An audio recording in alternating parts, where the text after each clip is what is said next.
नमस्कार, आप सभी का स्वागत है आप ही के अपने पसंदीदा channel amazing maths with Dinesh में।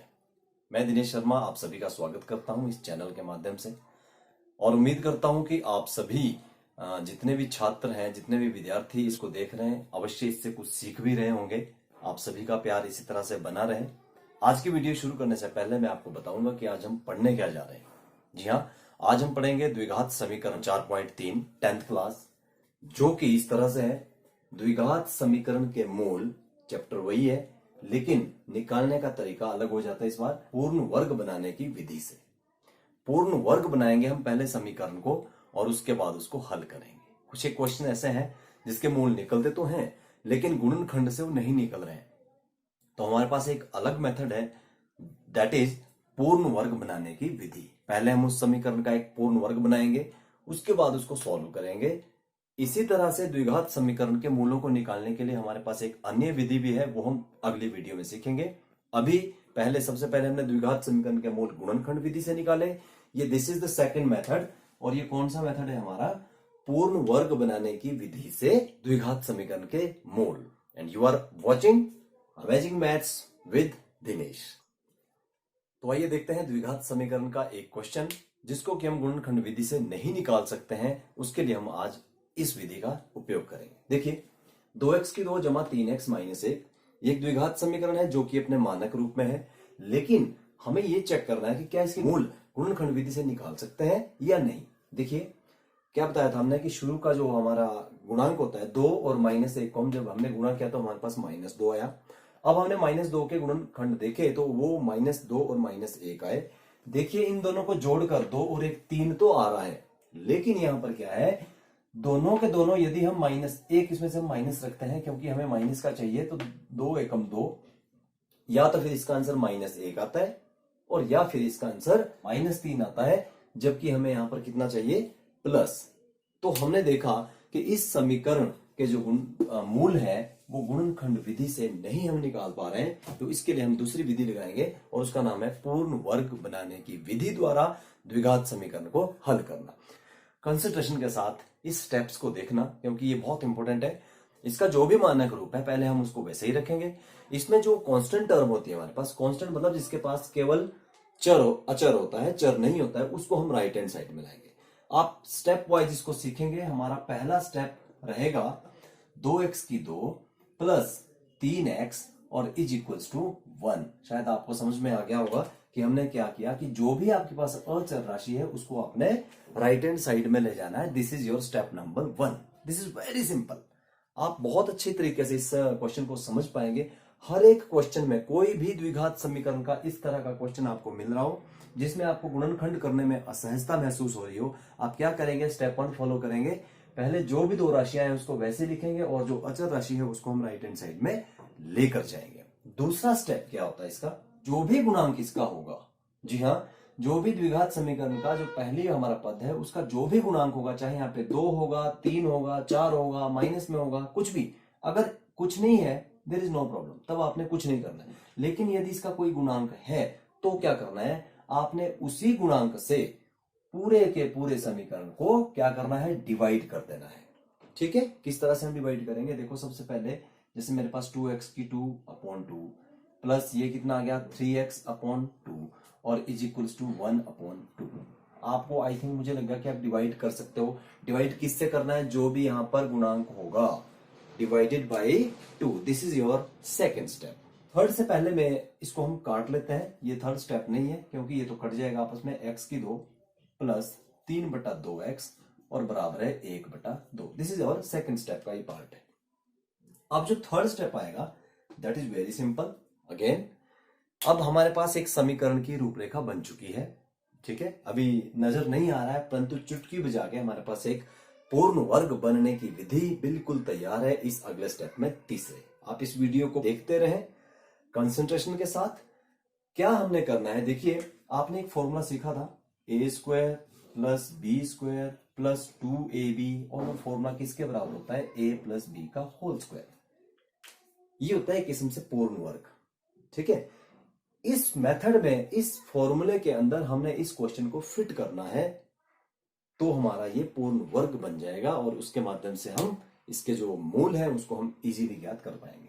देखिए ये जो क्वेश्चन है यहां पर अगर हम ध्यान से देखें ये बन रहा है A square plus B square plus 2ab हमने छांटने हैं, हमें केवल अभी मिल रहा है ए स्क्वायर। ये है ए स्क्वायर प्लस यहां पर देखिए यहां पे अचर राशि भी है और इसकी चर राशि भी है, इसका मतलब this is the part of A, हम इसको कहेंगे ए स्क्वायर प्लस ये 2ab है और प्लस बी स्क्वायर जो है वो गायब है। आपके पास पहले x की 2 होगा, ये 2ab का पार्ट है। आपने याद रखना है कि जो सेकंड पार्ट आपका होता है दिस इज द 2ab, जो फॉर्मूले में आता है चाहे वो प्लस 2ab है चाहे वो माइनस 2ab है, ये 2ab का पार्ट है।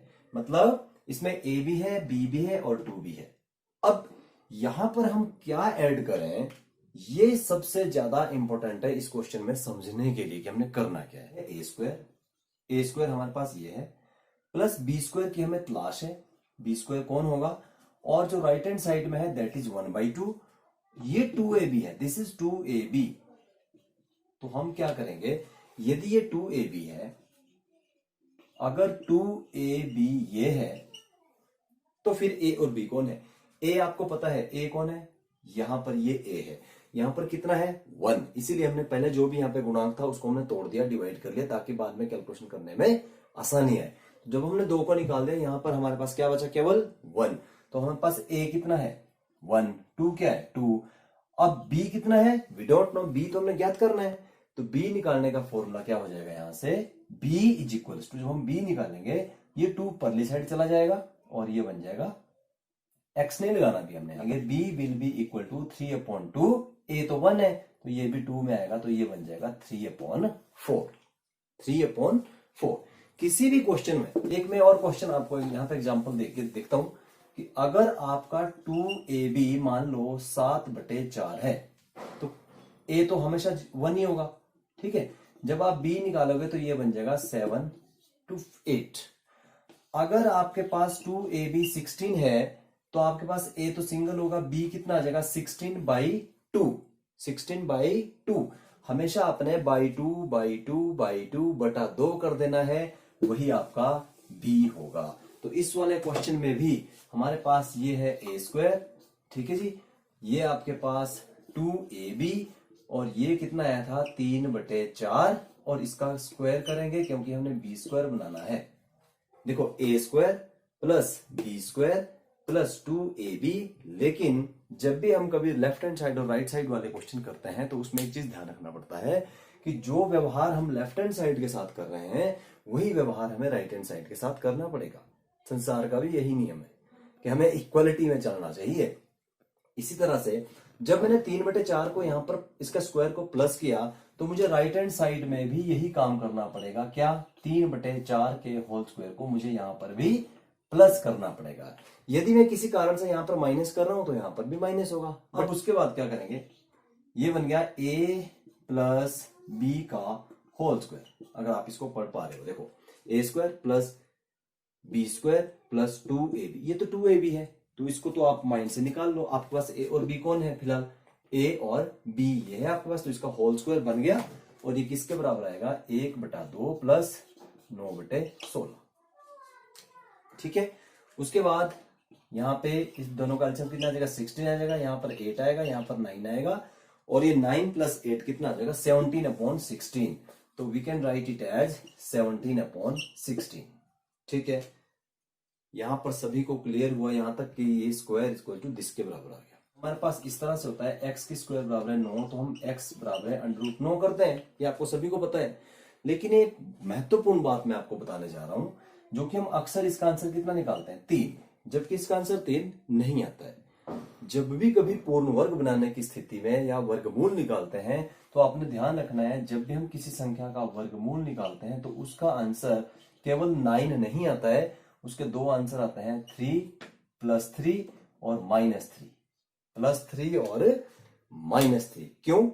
क्योंकि यदि हम -3 को 2 बार स्क्वायर करें, -3 गुणा -3 तब भी आंसर 9 आता है, और यदि हम 3 गुणा 3 करें तो भी आंसर 9 आता है। तो 9 के 2 फैक्टर होते हैं, एक -3 गुणा -3, इस तरह से तो भी जोड़े में से एक बाहर आएगा, और यदि 9 करें तो भी जोड़े में से बाहर आएगा। इसीलिए कभी भी किसी भी रूट का जब हम आंसर निकालते हैं तो उसके 2 आंसर आते हैं, प्लस और माइनस, लेकिन हम अपनी सहूलियत के लिए प्लस ही लेते हैं, कभी माइनस हमने नहीं लिया अभी तक की क्लास में। लेकिन अब हमें आवश्यकता पड़ रही है कि हम अंडर रूट को प्लस भी लें और माइनस भी लें, क्योंकि इस तरह से हमारे दो सिचुएशन हमारे पास क्रिएट हो जाती है। पहली सिचुएशन जब हम सॉल्व करेंगे, देखो x प्लस 3/4 का जब हमने स्क्वायर हटा लिया तो ये बन गया 17/16 अंडर द रूट।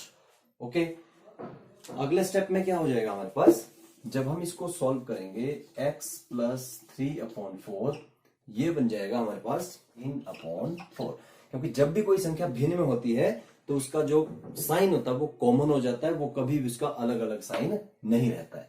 अब आपने क्या करना है, इसके बाद इसको अलग अलग ले जाना है। पहली स्थिति में पहली बार आप करेंगे x plus 3/4 is equal to plus root 17/4, और दूसरी स्थिति में आप करेंगे x plus 3/4 is equal to minus root 17/4।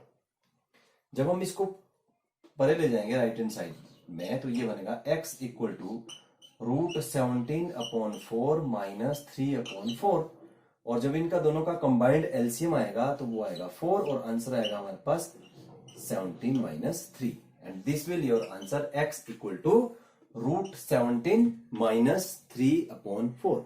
इसी तरह से जब आप इसको ऊपर ले जाएंगे ये भी माइनस में आएगा, तो आपका आंसर दोनों का माइनस का। So that's it about this formula, this method to find the roots and to find the solution of quadratic equation. द्विघात समीकरण को निकालने की जो पूर्ण वर्ग बनाने की विधि थी वो यह थी। एक क्वेश्चन हम इसका दोबारा से देखेंगे ताकि आपको बिल्कुल क्लियर हो जाए। तो आइए समझते हैं इसी थ्योरी को, इसी मेथड को एक अन्य एग्जाम्पल के माध्यम से। और अब हम इस एग्जाम्पल को थोड़ा फास्ट तरीके से करेंगे, क्योंकि आपको स्टेप 1, स्टेप 2, स्टेप 3 सभी आते हैं। समीकरण को देखेंगे, 2x की 2 जमा x प्लस 4, यहाँ पे समीकरण दिया है। यदि हम इसके गुणनखंड करते हैं, क्या गुणनखंड है, 4 दूने 8, तो 8 एकम 8 या 8 में से 1 गया 7, नहीं कोई गुणनखंड होता। 4 दूने 8, 4 में से 2 गया, नहीं होते। 8 एकम 8 से नहीं होता, 4 दूने 8 से नहीं होता। तो हम इसके लिए कौन सी विधि अपनाएंगे, पूर्ण वर्ग बनाकर इसको हल करने की विधि। पूर्ण वर्ग में पहला स्टेप मैंने आपको बताया था कि ये बनेगा 2x की 2 plus x and is equals to, ये चला गया परली साइड। दूसरा जब डिवाइड करने का तो साथ साथ हम डिवाइड भी करेंगे और काट भी देंगे। तो जब इसको हम डिवाइड करेंगे ये बचेगा x की 2, ये बचेगा x/2, और ये बचेगा हमारे पास -4/2। और इसको भी मैं साथ साथ में काट भी रहा हूं ताकि आप लोगों को ज्यादा क्लियर हो जाता है, जल्दी से हो जाएगा। इसको जब हमने काटा तो ये बन जाएगा हमारे पास -2। ठीक है। थर्ड स्टेप मैंने आपको बताया था कि a² plus b² plus 2ab छांटने का। तो आप इसको ऐसे लिख सकते हो, पहले a², ये दिस इज द पार्ट, ये जो पार्ट होता है ये 2ab का पार्ट, मैंने अभी भी बताया था आपको पहले वाले क्वेश्चन में 2ab ये होता है। तो a² plus 2ab plus b² यहां से आएगा। और यदि आपने पिछला क्वेश्चन ध्यान से पढ़ा होगा तो आपको पता था कि यहां b² क्या आया था। b² हमारा आया था 1/4। हाउ, कैसे आया था 1/4? क्योंकि जब 2ab को हमने निकाला था, देखो मैं दोबारा से बता दूं, 2ab हमारे पास 1/2, x को आपने नहीं लेना है, 1/2 आया। a कितना था, 1 था। जब हमने b निकाला तो b का 2 कहां चला गया, नीचे, और ये बन गया 1/2। जब भी आप b निकालेंगे तो आपने राइट हैंड साइड वाली जो भी संख्या आपके पास होगी उसको आपने बटे में 2 करना है। ठीक है, इट्स वेरी क्लियर। एक स्टेप और हमारा रह गया थर्ड स्टेप में, जब हमने प्लस b² को यहाँ पे ऐड किया लेफ्ट हैंड साइड में, तो we have to plus same thing on the right side also. ठीक है, जिस भी चीज को हम लेफ्ट हैंड साइड में कर रहे हैं उसी चीज को हमने राइट हैंड साइड में भी करना है, प्लस करना है, तभी इक्वलिटी आएगी। अब हमारे पास this is a perfect square, ये परफेक्ट स्क्वायर बन गया। किस तरह से, देखो a² plus b² and plus 2ab, तो ये बना a प्लस b का whole square, a plus b का whole square, and it is equal to -2 plus 1/16। ये आपको क्लियर है, 1/16। आइए यहां पर देखते हैं क्वेश्चन को आगे किस तरह से सॉल्व किया हमने, कि x प्लस 1 का स्क्वायर -16 का लघुत्तम लिया था, -32 प्लस 1 16 आ गया, और इस तरह से इसका स्क्वायर किया तो ये -31/16। अब हमने क्या करना, स्क्वायर रूट निकालना है। यहाँ पर जब हमने स्क्वायर किया किसका, 31, यहाँ पर -31 जो था, -31/16। यहाँ पर बड़ी ध्यान देने लायक बात है आप सभी के लिए कि कभी भी जो ऋणात्मक संख्या होती है उसका वर्गमूल नहीं निकल सकता है। कहने का तात्पर्य यह है कि जो -31 है उसके गुणनखंड कभी भी माइनस में नहीं हो सकते। मतलब या हम इस तरह से भी कह सकते हैं, जैसे 4 का स्क्वायर कितना किया आपने 16, तो अगर आपने -4 का स्क्वायर करना हो तो वो भी +16 हो जाएगा। अगर आपने -5 का स्क्वायर करना हो वो तो +25 हो जाएगा। कोई भी ऐसी संख्या नहीं होती कि जिनका जो वर्ग आए वो माइनस में आए। तो यहाँ पर हमारे पास एक ऐसी संख्या जिसका वर्ग ही माइनस में निकालने के लिए वर्गमूल आ चुका है, हम नहीं निकाल सकते। ऐसी स्थिति में हम कहेंगे कि दिए गए समीकरण का कोई भी हल नहीं होगा। क्लियर? इस समीकरण का कोई भी हल नहीं है और ये हमें इस मेथड से पता चला। लेकिन यदि +31/16 ही होता सपोज, तो कैसे हल निकालते? तो आपको मैंने पहले बताया था कि +31 का अंडर क्या निकलता है, इस तरह से निकलेगा, ±√31 और 16 का कितना निकल गया 4। And now we have to condition. पहली बारी में x +1/4 +31/4 क्या होगा, और दूसरी बार यही संख्या -31/4 की होगी और हम द्विघात समीकरण के दो मूल निकाल पाएंगे। तो आई होप कि आपको वीडियो अच्छी लगी होगी, पसंद आई होगी। इसी तरह से बने रहिए हमारे चैनल के साथ, that is amazing maths with Dinesh, और सीखते रहिए मैथमेटिक्स को एक नए अंदाज में। Thank you very much.